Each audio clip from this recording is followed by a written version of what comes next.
welcome to the IDP Hunter Podcast, sponsored by the Fantasy Six Pack.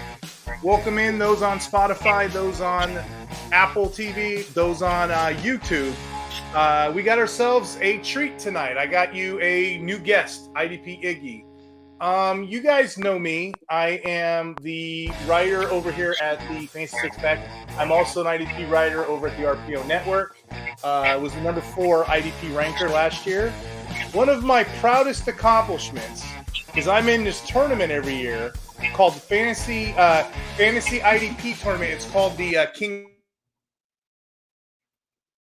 Kings Claasic, which is, I'm assuming that's where Steve was about to go with this. It is the Kings Classic, and it is a little bit, people like Mike Clay and Marcus Grant and Steve, Pianowski and Marcus Davenport, some of the who's who are over there, Michael Fabiano, Bob Harris, a true who's who over there, Dan Claskings over at Fantastics on Sirius XM.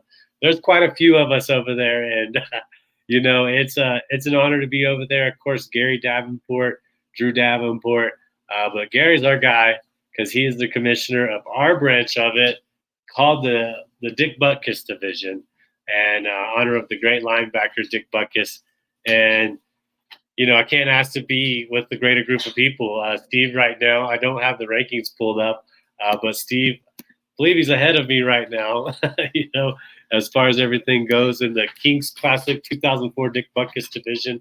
Of course, Leo McNeely won it, went on a tear, lost one game the entire season. It's 2-0 to start the season right now. So just absolutely kind of bonkers. But it's an honor to be in. You got so many people. Let me just run through the fantastic names right now. We got Bob Miller, got Steve over there, of course, 2-0. Mike Wollert beat me last week or 2 weeks ago. John Norton, who's been playing IDP since the 90s, just living it up. Leo McNeely, who we talked about. Ricky and Nathan helping him out from over there at the IDP guys, put on the expo. Gary Davenport, Rich Mulatto over from Fantasy Guru, Joe Wiggins, another great IDP mind, Shane Hallam, and Jorge Edwards back this year. Always glad to have Jorge with us. I couldn't make it the first year, but he's back with us. He's an IDP guy through and through.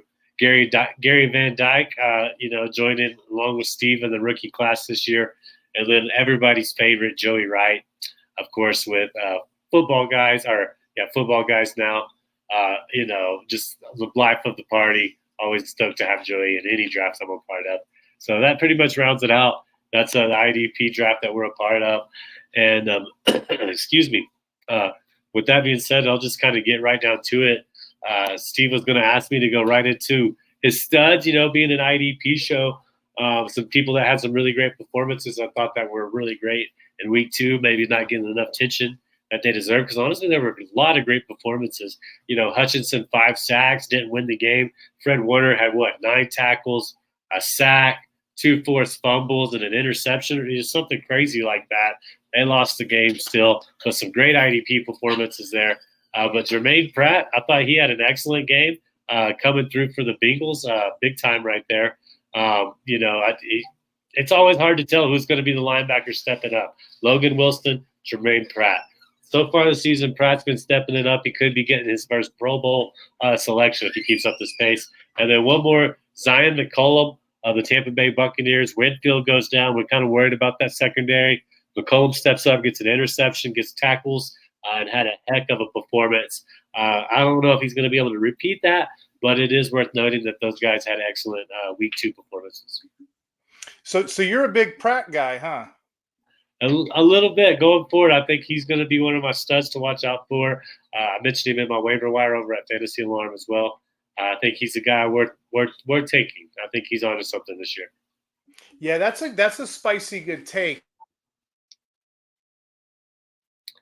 Spicy good take. Like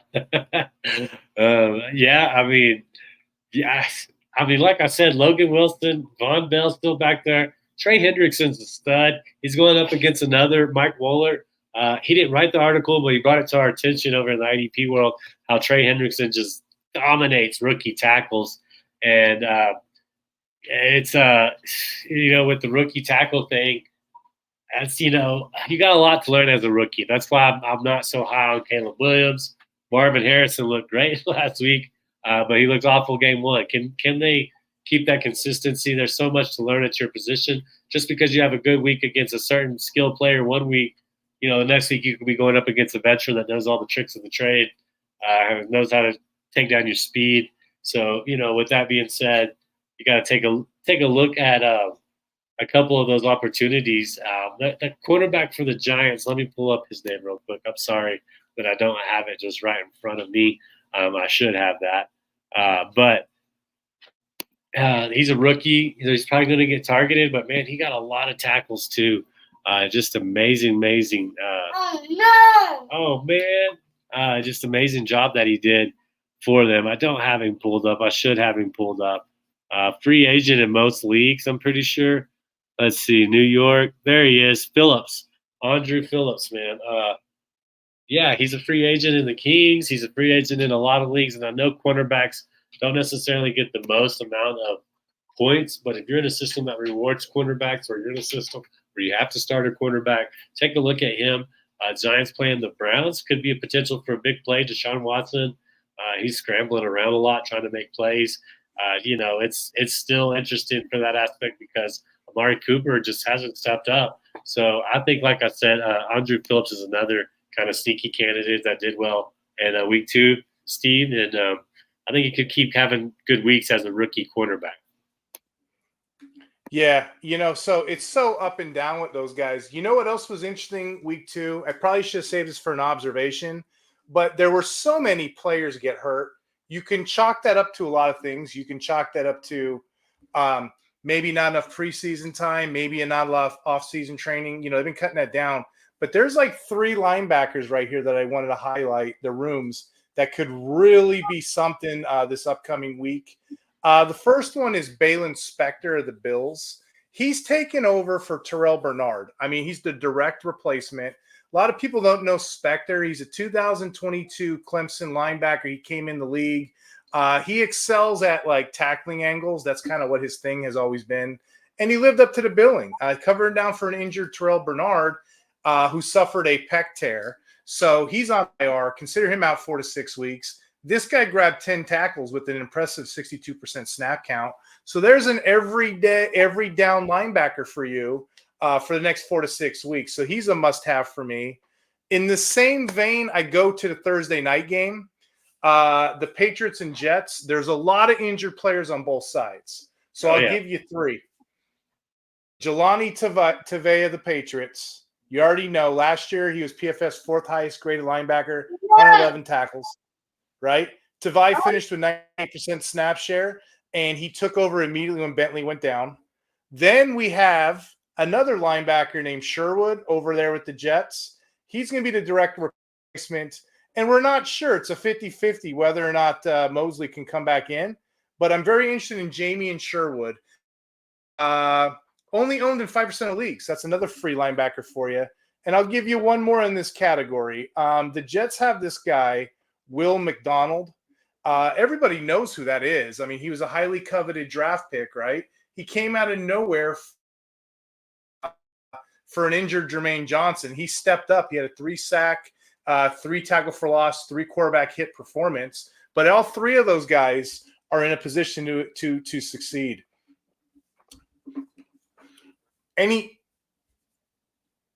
I wrote about 2 of those guys as well in the league. Will McDonald, we kind of fell in love with him from Hard Knocks, getting to see him as a rookie. And, Hassan Reddick, I think he's going to sit out. I think he had a bad taste in his mouth going to Philadelphia. He went to college at Temple. So in some ways, like coming home when he was back in Philadelphia, wanted to stay there, wanted to probably extend his contract there. Got traded away, wasn't happy about that. Probably wasn't happy about going to a team he felt like wasn't a contender, and then not happy about getting the contract. I think he's at a point where he's okay. Yeah, I wouldn't be. I think he's going to sit a while, and I think McDonald has an opportunity to really shine in his second year. But the Jets are going to roll out with two ends from that draft class together as their starters right now due to injury. And, yeah, Mosley, that's what I said. I was like, Saleh said he hopes to have him back. But hoping doesn't mean that you're going to be lacing them up and being out there on the gridiron. You know what I'm saying, Steve? And so I think that both of those guys are worth monitoring, particularly in deep leagues. Like if you're in a league with a big bench, or you're in a league with a lot of IDP starters, go get these guys and put them on the bench or put them in your starting roster maybe. Because Tennessee, man, I mean, good Lord, yeah, we're going to talk about players that didn't perform well. Tennessee's a nutty place to be. Yeah. I mean that Will Levis is not looking good. You got Malik Willis versus Will Levis next week. That's going to be an interesting. Kind of looking at that kind of matchup for where they go. But yeah, we'll see. We'll just see if that was a fluke thing against the Titans, or if they can kind of repeat those performances on a primetime game Thursday with a quick turnaround. They're going to have to be caught up on audibles and lineup looks and so forth on a very short manner. So, right. Another one as far as duds go that I was thinking about, Ivan Pace. I mean, if you look at the data, we keep saying this. Both him and Cashman are kind of cannibalizing each other's opportunities. They're eating each other's tackles. Seems like Cashman is the better of the cannibals. He's the stronger of the two, right? He's getting a little bit more run than Pace. I don't want – if I had to choose, I'd play Cashman in deeper leagues. But I really don't want either one, to be honest. And Pace right now, he's looking like a dump to me. If I can get somebody to go off the name last year, I'll trade him off right now. This last week – it didn't look good at all. So I'm off him. And then there's signs of life with the LB2 for the Giants. We had that rookie, Darius Muasau. He had 80% of snaps one. And then McFadden had another plus 80% snaps week 2. Both of them are going to contribute. I think they're both going to eat into each other at the same dynamic. I really think that all year, all that's going to show us is that the Giants this year are more two linebacker friendly than in previous seasons. Yeah, I mean, we're going to look a lot more, kind of a 4-2-5, if you will. And that's going to happen with some of our linebackers. I do want to get a quick take. I mean, I didn't know if we were going right into the duds. Elandon Roberts, I had to drop him in 2 of my leagues. Expect him way more, 2 tackles in 2 weeks. There's just too many other playmakers on that defense for him to step up and have a vital role, I think. But I was going to ask your opinion on – he's getting showed up right now as we speak. Yeah, I mean, and he's out there. The snap percentages are there. It's just other people making the plays. But what are your thoughts on Krys Barnes before we kind of get back to people we really like? Do you think there's any hope while we're talking about linebackers that can maybe make a push? Because he's kind of right there in that group of he gets snaps, he makes plays, but he's got – all these playmakers around him.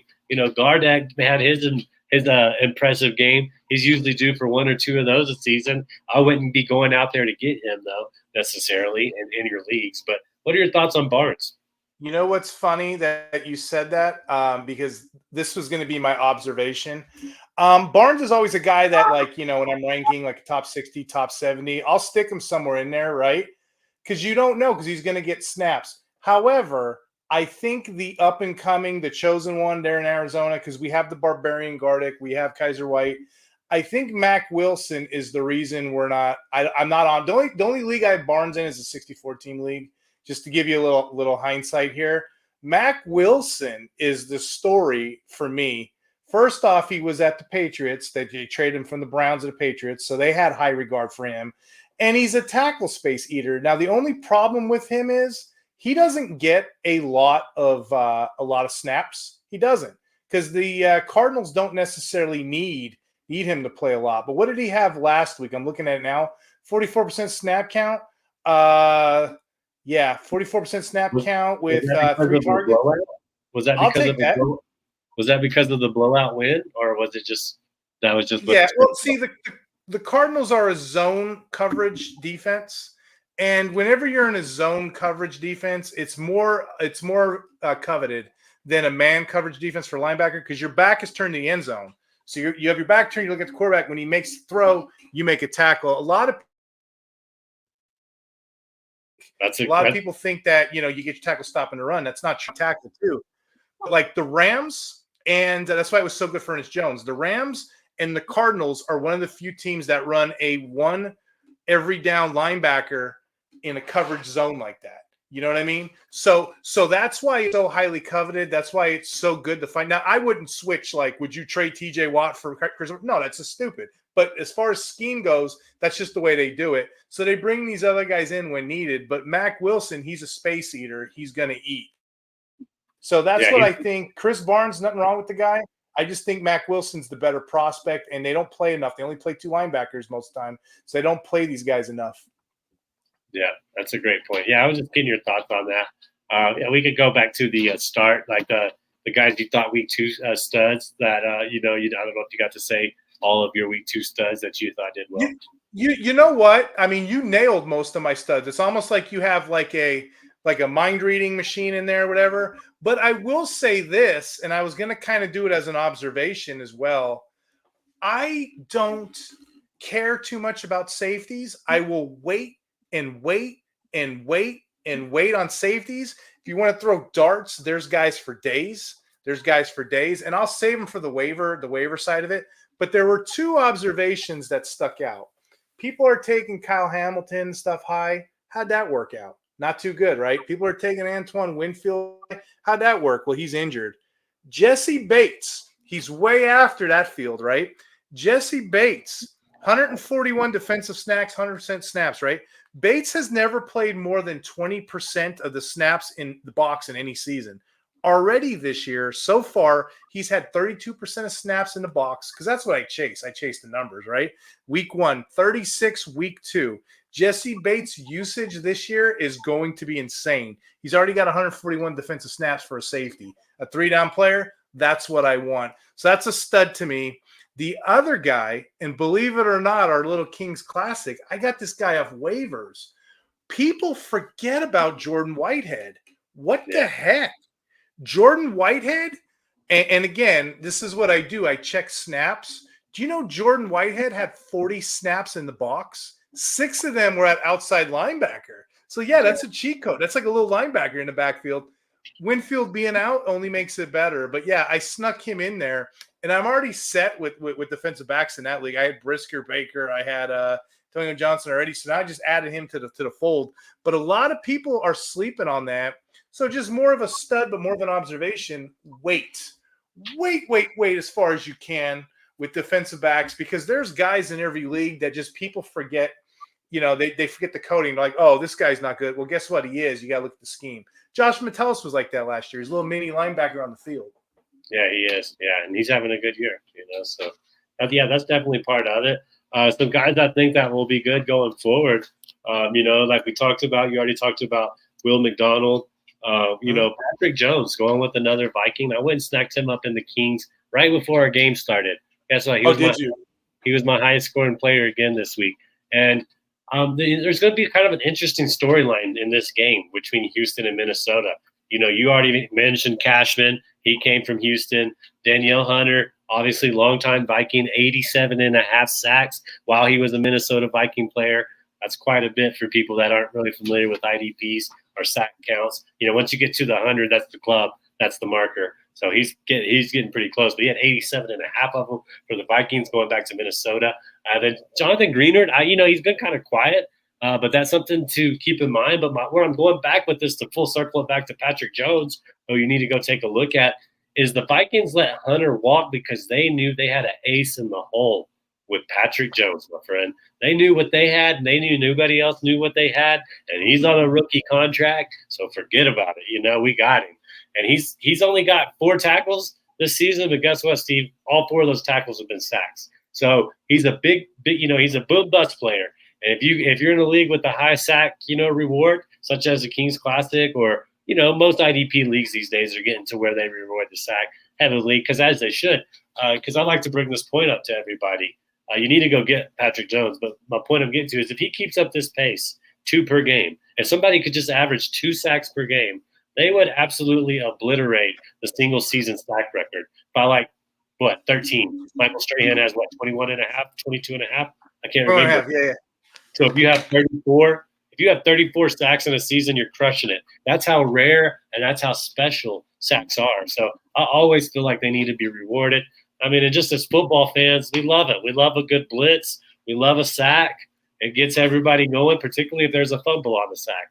So take a look at Patrick Jones. It's a big boom, big bust, but this is kind of like an untold story here between Houston and Minnesota and their pass rush, and how DeMeco Ryans went and took some of the Vikings players and put him on their roster, and then vice versa. They took some of the Houston's players and plugged them right into their starting roster. So I think that's going to be a very compelling game to watch between two good offenses, but I think the defenses are kind of better and, maybe not talked about as much. So Patrick Jones is somebody I think you need to go take a look at. And then Germaine Pratt, we talked about him already, but you got to go get him. And then one more, I'll lead him a DB. Actually, I got a couple more, but I'll just talk about this one and I'll let you get in some. Guess who's leading the league in tackles? It's this guy named Nick Cross, and he's a defensive back. And he's got a game against Chicago where he may not get all those tackles. If Chicago's smart, they're going to try to run the ball against the Colts because they've made Mixon and Josh Jacobs look like a reincarnation of Jim Brown and Jim Thorpe together. I mean, they have no run defense with Zaire Alexander, DeForest Buckner. We don't know what's going on over there. So Nick Cross has been getting all these tackles in the second and third level just from the run game. But then Caleb Williams, he's a rookie quarterback. He's been making a lot of rookie quarterback mistakes. He could capitalize on one of those mistakes, Steve, get a turnover, interception, a couple passes defended to go on addition to his double-digit tackles. I think he's an amazing prospect to have.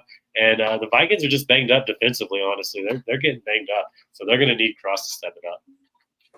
Hey, fun fact with Patrick Jones. When he blew up week 1 against Daniel Jones, I was looking for him on Sleeper. He wasn't in there. He was not on Sleeper. They had to add him. So that was a good little stash if you got him.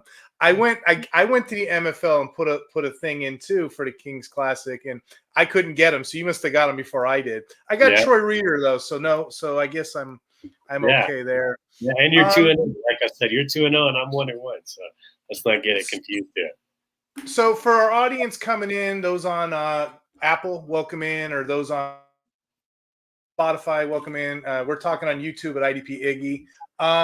We were talking in the beginning about the Kings Classic, and I guess how would you describe the Kings Classic, Iggy? It's kind of like Mortal Kombat for adults. It's like the best of the best. We all draft in Canton. I guess you'd be the Scorpion, I'd be the Sub-Zero. I don't know how you would describe that draft, but it's probably one of the funnest drafts that I do all year round. Yeah, I mean, it's kind of one of those moments, and dude, you're at the Hall of Fame. First off, we're drafting at the Hall of Fame, like in these rooms that, people it's not the gold jacket room, but it's where they rehearse things and talk about where they're going to do for their Hall of Fame induction. So that's where we get to have our draft first off. And then, you're just in there with the legends, like Gary Davenport. Like I said, John Norton, he's been playing IDP since the mid-90s. I'm avoiding Gary like the plague this week because I beat him, and I didn't really beat him. I just hung out because all his players got hurt, and I see him on Twitter. He's very passionate at what he does and everything. I'm like, okay, he gets his baby. I mean, I already know. So I was talking about Troy Reeder, and that's kind of where I wanted to lead this at. Bond invented this IDP, Iggy. I don't know if you've seen it. It's an IDP points against by the position.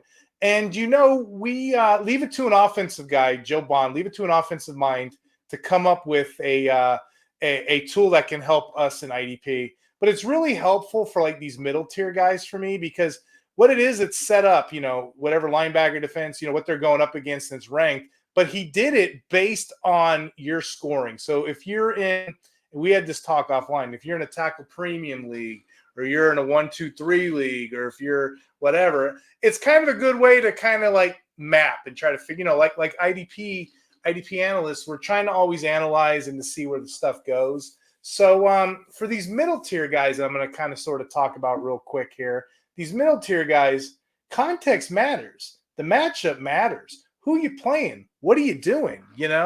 And I guess I'd start with Troy Reeder. When you look at that backfield, he's the only guy right now getting significant snaps. You have Christian Rosenboom, who's always profiled as like a 2-down player because he gets got in the pass.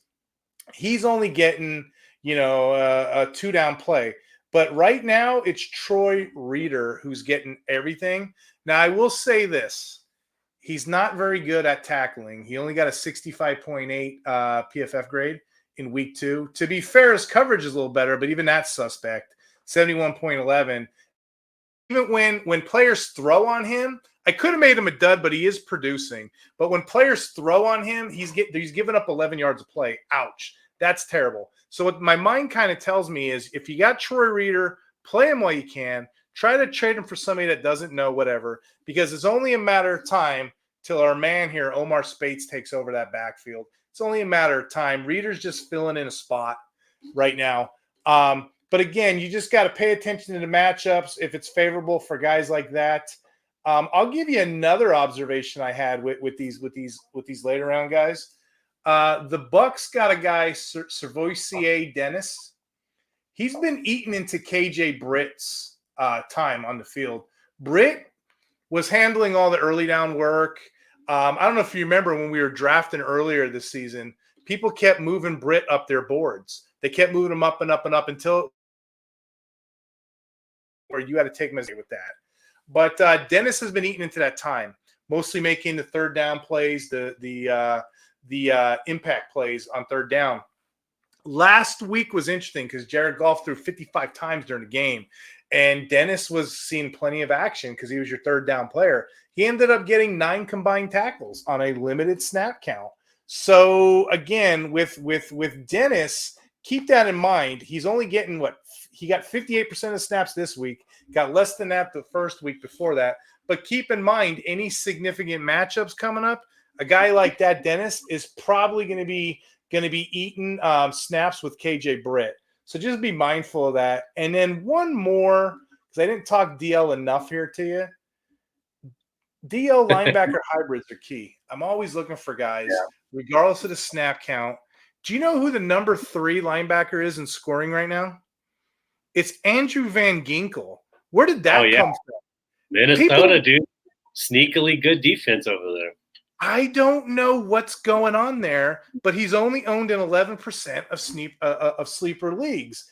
I do the waivers article on Fantasy Six Pack, so I'm kind of just giving people a little bit of a taste of some of these players. But yeah, he was like in week 1, 58% snaps. He was a nobody.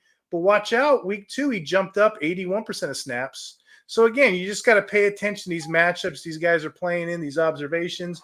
Those are 3 guys that are probably easy to pick up in different places, and they could explode at any time for you. Yeah, and those are great points. And yeah, I still want Roseboom. I think he's still the guy in Los Angeles, regardless if Spikes comes in. But yeah, if you can, like you said, hop on that early or go get Spikes and keep him in the wing ready to go.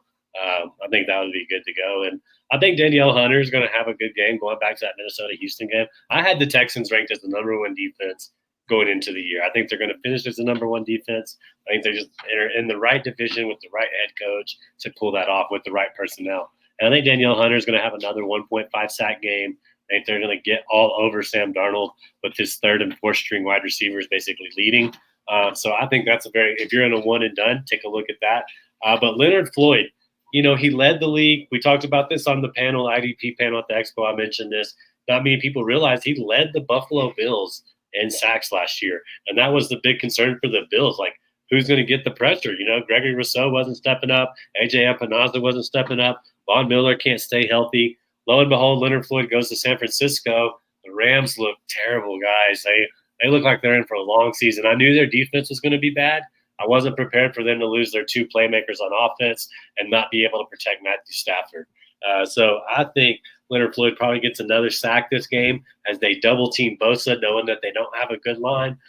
Bosa's probably going to get double teamed and chipped every pass down throughout the night. So look for Leonard Floyd, his snap percentage is down. He came in with an injury designation. He's been playing through it. Try to make sure he gets out there and gets a pretty crucial division win for the 49ers. Heck yeah. Another observation I'm going to throw at you, just a couple offensive guys. Chris Godwin moved the slot this year. A lot of people didn't know that, or maybe a lot of people didn't know that. I don't know, but his best years were when he was in the slot. Fantasy Six Pack did a whole video, a whole thing on that. Well, he's back in the slot, and in week 2 against the Lions, he destroyed them with 117 yards and a touchdown. Again, he's giving it his best years right now. A lot of people think Godwin's old. He's not. He's 28. A lot of people think he's washed. He's not. He's just been injured. Godwin's probably a guy that people know about, but they don't consider him a top play every single week. So just consider him. And then rookies are always ones that come, they go, they come, they go. Malik Nabors went off, didn't he? 10 receptions, 127 yards, and a touchdown.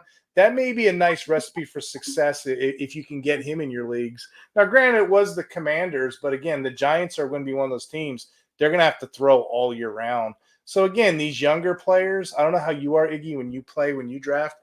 And I'm later rounds, I'm looking for those 2-year, those rookies, because the ADP's off. You can get a lot of significant value. No, I agree. Yeah, that's what I try to tend to target. Like you said, observations, some veteran wide receivers that aren't doing well, DeAndre Hopkins, Terry McLaurin. I don't know if their situation is going to improve.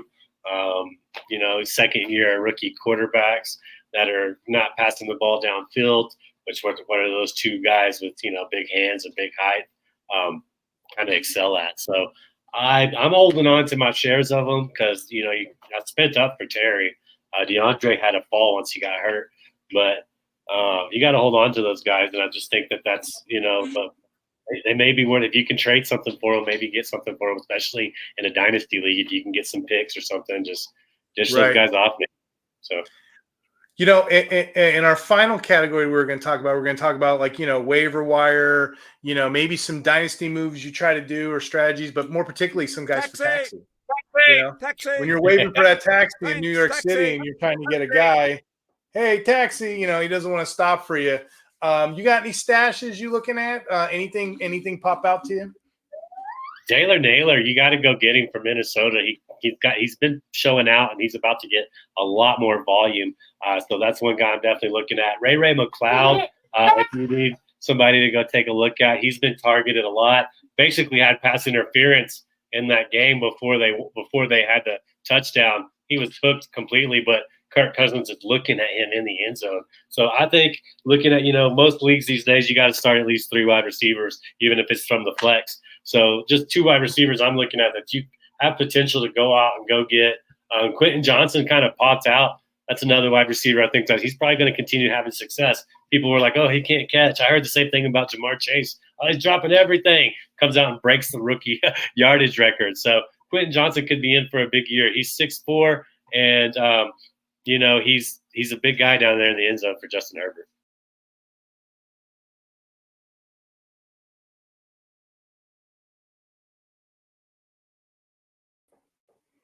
Yeah, I think that there's a lot of guys that you can do this week. A lot of guys that you could easily come back and see what you're looking for. For example, the stuff I can use for this week in particular coming up, I'm looking for guys that are on my waiver stashed. I'll give you another one. Cameron Curl is supposed to be the guy with the Rams. There's a player called Quentin Lake, and he is the one that's actually outproducing Curl right now. He's a safety. You can grab him anywhere. Fun play. I'm actually playing in a couple leagues right now. So look for Curl to be something for these later on leagues, these bigger leagues that you're playing in. Another one you can get away with is a player. His name is over there at the Seahawks. His name is Tyrice Knight. I mentioned injuries in the beginning of the show. There was Dotson and Baker are usually your number 2 linebackers with the Seahawks. Well, anyway, Baker is dealing with a hamstring injury, and he aggravated again. So Tyrice Knight stepped up. He got 44 snaps. He played 64.7% of the game, and he delivered 7 tackles. What's also interesting is a 16% tackle rate. So these younger players, these rookies, a lot of these unknowns, as far as a waiver stash, a taxi stash, go ahead and get your guys now. And last thing I didn't get a chance to say earlier, shout out to IDP Iggy in all his leagues. He plays in some incredible stuff. He plays in a surfer fantasy league. I didn't get a chance to ask him that, but I don't even know how. I don't even know how you play a surfing fantasy league. That's crazy. Check me out as always. I'm over here at the Six Pack. I'm over here at the RPO Network. This is going to complete today's episode. I will say 3 more things in closing. I do the Every Down linebacker article over there at the RPO Network. We're doing a discount right now. If you guys go over to the RPO Network, and if you guys do the promo code, if you will, if you guys type in the word Hunter, okay? If you type in the word Hunter, you'll get 10% off full season access. So it might be something you're interested in. We have award-winning rankings over there. Or if you're not interested in that, or if you're interested in both of them, please check out our IDP points against, and check out our work over here at the Fantasy Six Pack, our waivers articles. That's really all I got this episode. If you guys need me, I'll be in the Discord. I'm also over on the IDP Centers Discord. This is kind of interesting for those that have never seen this before. Over at the IDP Center, they have their own impressive chats. Okay, they have not just chats, but they have best ball drafts. They have free leagues. They have a trade calculator. The trade calculator is impressive because you can go in there and just whatever scoring is that your league has, whatever league play that you're in, you can totally use that.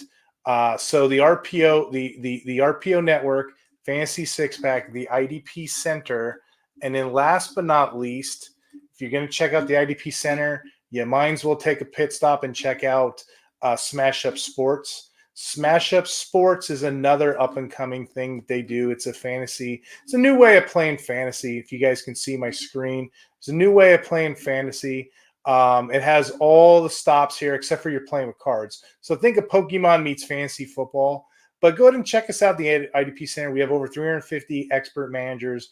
We have thousands of people that go to the Discord every day.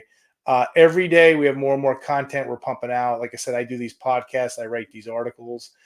Just wanted to say I appreciate this audience. I appreciate you guys going strong with IDP. I appreciate you guys asking questions, smart questions.